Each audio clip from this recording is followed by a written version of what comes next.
Bonsoir, bienvenue sur Mon Financier. Séance particulièrement volatile aujourd'hui avec des places européennes qui clôturent donc en forte baisse, plombées notamment par les tensions géopolitiques entre l'Ukraine et la Russie, puis également plombées par l'incertitude totale sur l'avenir de la politique monétaire américaine après le discours de la patronne de la Fed à Jackson Hole. Au final, le CAC donc perd 0,93%. On revient autour des 4250 points. Alors le marché n'a pas du tout été convaincu donc par la patronne de la Fed qui s'exprimait donc lors de ce traditionnel symposium. Les investisseurs espéraient trouver des indices permettant d'anticiper un petit peu le moment où la Fed relèvera ses taux directeurs, une perspective qui se rapproche à grands pas alors que l'économie américaine, elle, semble en bonne santé, mais la patronne de la Fed a volontairement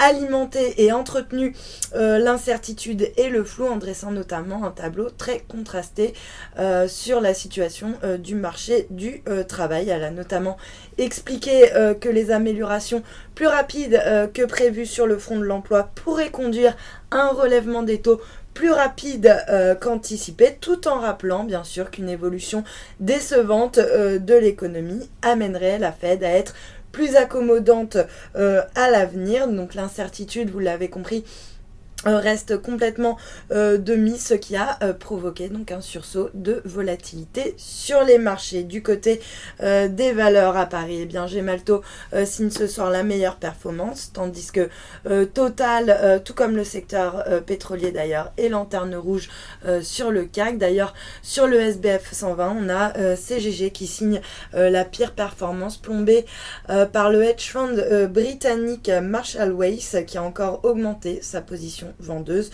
sur le groupe alors que le titre est déjà au plus bas historique. Et puis sur le marché d'échange, l'euro lui cède 0,3% par rapport au dollar. On s'échange autour des 1,32 36, donc par rapport au dollar, on est sur les plus bas de 1 an. À noter qu'il cède également 0,16% par rapport au yen. Le billet vert, quant à lui, grappille 0,17% par rapport à la devise japonaise. On n'est plus très loin désormais du seuil des 104 yens. Et puis pour terminer, l'once d'or qui, elle, en revanche, profite de rachats à bon compte et qui grimpe de 0,3% pour s'échanger autour des 1280 $ l'once. Voilà pour la clôture des marchés.